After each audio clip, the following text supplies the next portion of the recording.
गुरु भक्ति योग।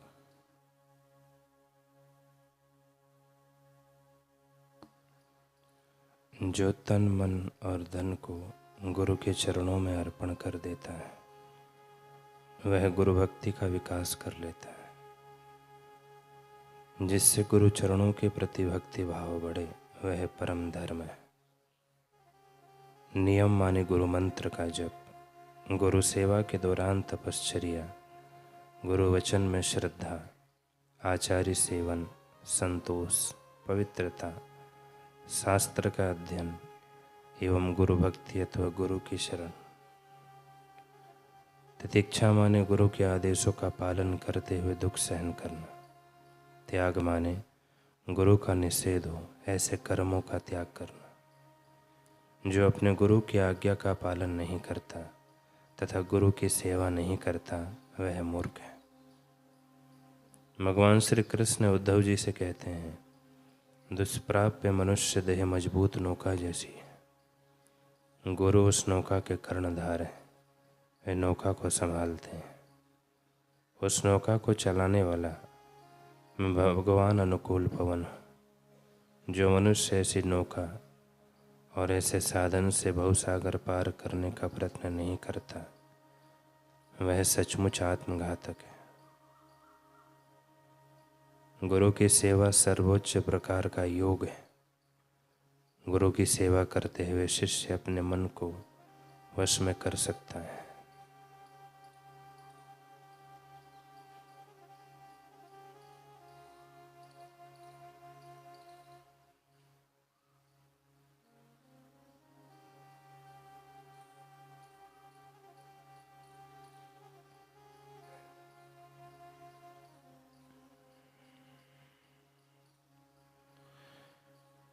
कल हमने सुना था मुकुंद का प्रसंग। श्री युक्तेश्वर जी हंसते हुए कह रहे हैं मुकुंद से कि उस बेचारे को एक गोभी का फूल चाहिए था। मैंने सोचा उसे तुम्हारी असुरक्षित छोड़ी गई गोभियों में से एक मिल जाए तो अच्छा ही होगा। तुम्हें अपनी लापरवाही का दंड भी तो मिलना चाहिए। मुकुंद दौड़कर अपने कमरे में पहुंचा। वहां उसने पाया कि वह व्यक्ति केवल गोभी ही लेने आया था।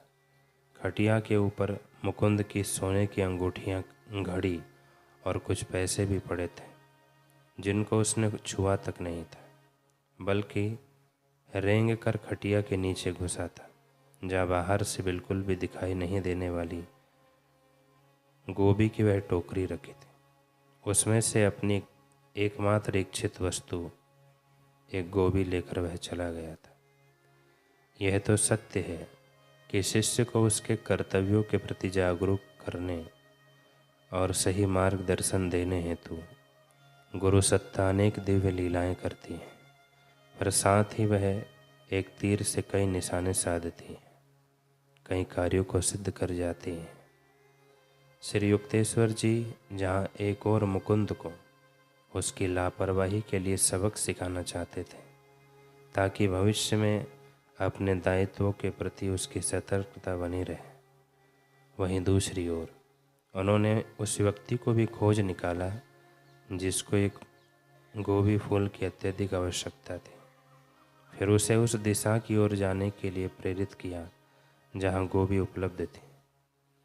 ऐसी होती है वह पूर्ण गुरु सत्ता जो समस्त जीवों के कल्याणार्थ इस धरा पर अवतरित होती है। इस पूरे घटनाक्रम के बाद मुकुंद की भूमिका एक उलझे हुए व्यक्ति सी थी।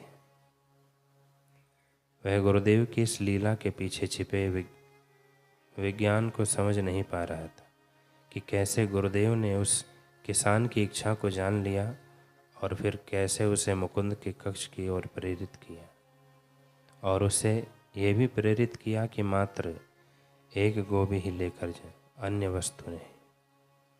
उसे कुछ समझ में नहीं आया, इसलिए मुकुंद गुरुदेव के कक्ष में गया और उनसे संपूर्ण घटना को समझाने का अनुरोध किया। श्री युक्तेश्वर जी ने धीरे से सिर हिलाया और कहा, सही समय आने पर तुम स्वयं ही इसे समझ जाओगे। विज्ञान शीघ्र ही इन गुप्त नियमों में से अनेकों को खोज निकालेगा। इस घटना के कुछ ही वर्षों बाद जब रेडियो की चमत्कारपूर्ण ध्वनि समस्त विश्व में गूंजने लगी, तब मुकुंद को गुरुदेव द्वारा की गई भविष्यवाणी स्मरण हो आई। साथ ही श्री युक्तेश्वर जी द्वारा की गई फूल गोभी लीला के पीछे का विज्ञान भी समझ में आया।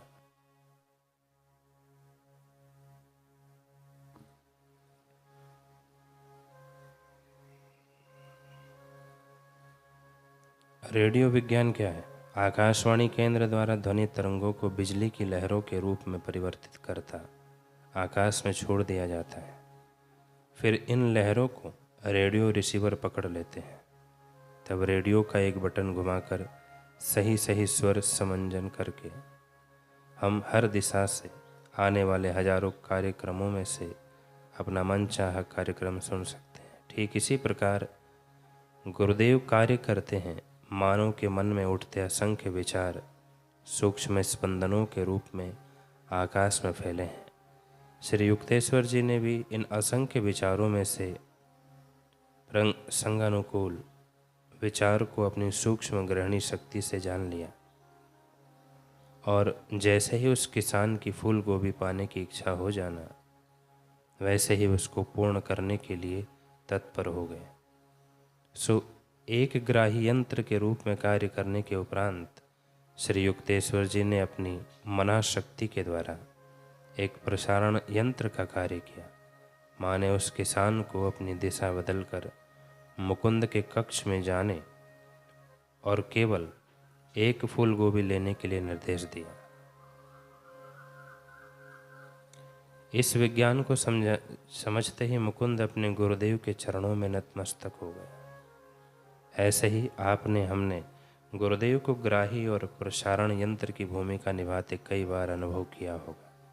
क्या ऐसा नहीं हुआ कि आपके बिना कुछ कहे, बिना बोले ही आपकी भावना, इच्छा, प्रार्थना गुरुदेव तक पहुंच गई हो? हुआ ही है।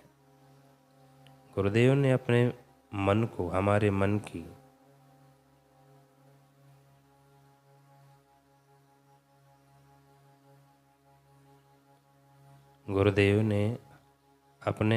मन को हमारे मन पर ट्यून करके हमारे भावों को ग्रहण किया है। कई बार हम किसी आपदा विपदा में होते हैं, तब गुरुदेव ने हमारे हृदय तक अपने दिशा निर्देश भी पहुँचाए हैं। हम कहते हैं कि पता नहीं क्यों और कैसे मैं उस दिन वहाँ पहुँच गया, मुझे कैसे प्रेरणा हो गई, मैं बच गया, अथवा तो यह मेरा कार्य हो गया। सच तो यह है कि आप पहुँचे नहीं, आप बचे नहीं, आप पहुँचाए गए हैं, बचाए गए हैं। आपके कल्याण के लिए गुरुदेव ने आपका मार्गदर्शन किया है।